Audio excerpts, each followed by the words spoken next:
블록체인 하면 어떤 것들이 떠오르시나요? 비트코인? 그럼 블록체인은 비트코인일까요? 답은 그렇지 않다입니다. 이들은 서로 연계되어 있지만 많은 사람들의 의미를 혼동하고 있습니다. 비트코인이란 블록체인의 기술을 활용한 암호화폐의 일종입니다. 그래서 두 개념을 혼동하는 사람들은 블록체인의 투기의 한 종류로만 생각하곤 합니다. 그럼 블록체인은 대체 무엇일까요? 블록과 체인에 대한 알아보겠습니다. 데이터가 기록된 곳을 블록, 그리고 이들의 연결을 체인이라고 합니다. 블록에 데이터를 담아 체인 형태로 연결하고 수많은 컴퓨터에 분산하여 데이터를 저장하는 기술입니다. 은행이나 정부와 같이 중앙 집권화하여 데이터를 처리하는 것이 아닌 우리 모두가 데이터를 처리할 수 있는 탈중앙화를 핵심으로 하는 기술입니다. 특히 여러 컴퓨터들로 기록을 검증하여 해킹을 막기 때문에 보안성이 높은 기술로서 다양한 산업군에 적용되고 있는 차세대 핵심 기술 중 하나입니다. 높은 보안성을 가진 블록체인은 해시 함수를 이용한 암호화 방식의 원리로 작동합니다. 여기서 해시 함수란 문서 합중의 방식의 하나로 긴 원문을 짧은 256비트 해시값으로 변환시키는 알고리즘입니다. 이해를 돕기 위해 우리는 콜라 회사의 업자라고 가정해봅시다. 회사 입장에서는 콜라를 만들기 위해 설탕 6.33탄산과 물 3.666의 비율로 배합하는 것을 알고 있습니다.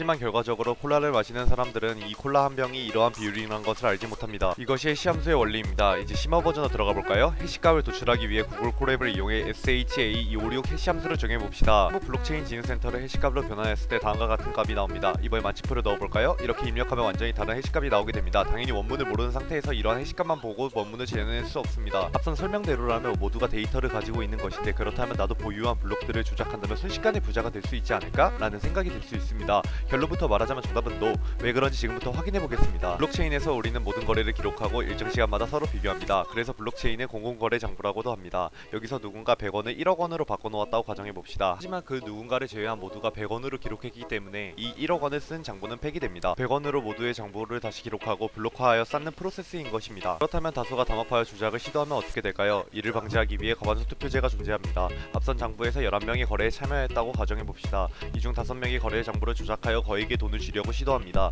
하지만 그중 과반수가 다른 거래 기록을 가지고 있기 때문에 이 조작당 블록은 폐기되고 미수에 그치게 됩니다. 하지만 반대로 생각해서 51%가 넘어가는 인원이 조작을 시도하게 되면 문제가 발생할 수밖에 없습니다. 그럼에도 공공거래 장부를 신뢰하는 이유는 수많은 사람들 중 절반 이상이 데이터를 조작해야 하기 때문에 사실상 위조와 변조는 불가능하다는 결론에 이르게 됩니다. 블록체인은 수많은 거래 기록들을 저장하고 있기 때문에 모든 데이터를 로드함에 있어서 필연적으로 많은 시간이 요구됩니다.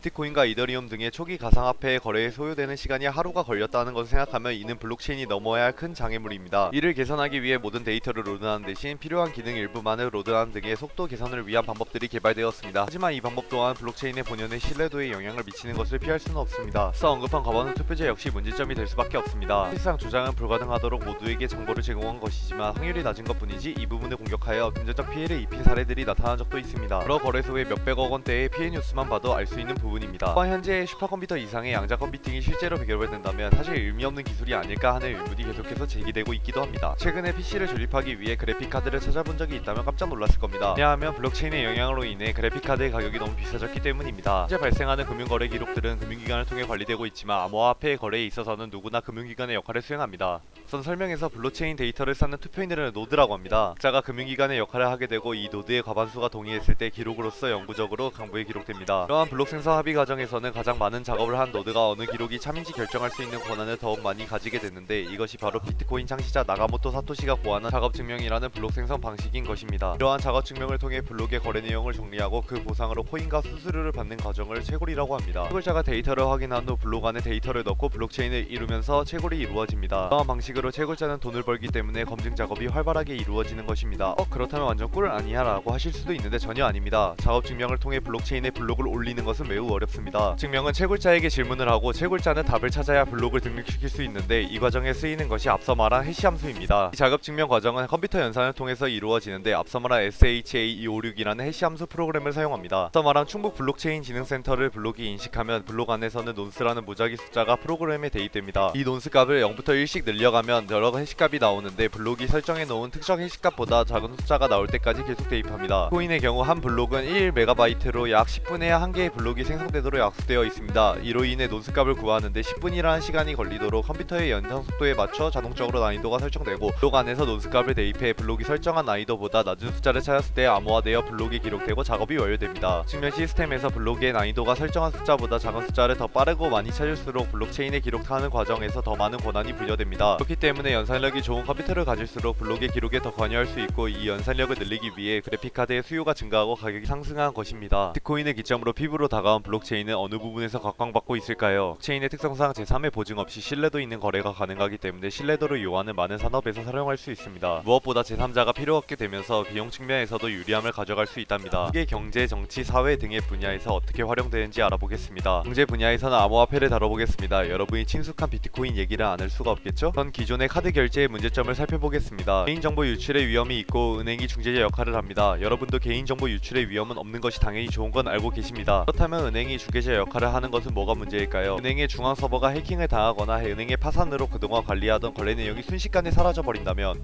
중앙 집권 시스템의 문제점이 드러납니다. 하지만 그 데이터를 여러 곳에 나눠서 저장할 수 있다면 조작이 불가능한 블록체인의 공공거래 장부 특성을 응용하여 도입한 최초의 화폐가 바로 비트코인입니다. 또한 비트코인에 대안차 도입된 암호화폐로는 이더리움, 리플, 비트토렌트와 같은 알트코인들도 있습니다. 정치 분야에서 예시로는 블록체인 기반 온라인 투표가 있습니다. 코로나로 인해 비대면 시장이 점점 커지는 상황에서 전자투표 시스템이 활성화되고 있는데 아직 일반 전자투표는 조작할 여지가 많아 이를 해결하기 위해서는 신뢰 기반의 디지털 투표 솔루션을 도입하고 있습니다. 실제로 국내에는 서울시내 엠보팅, 인천시청의 블록체인 기반 투표 시스템 등 공공기관에서 이미 전자 시스템을 도입하고 있는 추세입니다. 2021년 만에 공인인증이 폐지되었습니다. 물론 그 빈자리를 공동인증서가 차지하게 되었지만 그와 별개로 블록체인 기술 기반으로 신원 인증을 하는 분산 ID 기술이 사회적으로 큰 이슈로 떠오르고 있습니다. 중앙화된 시스템으로 개인정보를 내 단말기에 저장하여 본인 인증 시에만 필요한 정보를 개인이 직접 제출하는 방식입니다. 분산 원자 안에 나의 신원 정보가 암호화되어 저장되고 복화에 필요한 키를 관리하는 프로세스입니다. 이외에도 자금 세탁과 같은 우려로 높은 신뢰도를 요구하는 해외 송금 분야, 최근 떠오르는 이커머스 기업들의 재고 관리 및 사용자 관리에 있어서도 활용할 수 있습니다. 또한 공공 서비스의 투명성이 제고되면서 신뢰도 역시 높은 수준으로 올라갈 수 있는 등의 블록체인의 활용 방안은 무궁무진하다고 생각됩니다. 이번 영상에서 우리는 블록체인에 대해 살펴보았습니다. 영상을 통해 블록체인에 대한 궁금증이 조금이나마 해결되셨으면 하는 바람입니다. 충청북도의 지원으로 충북의 블록체인 산업진흥에 앞장서는 충북 블록체인 진흥센터는 블록체인과 관련된 이야기로 다시 찾아뵙겠습니다. 감사합니다.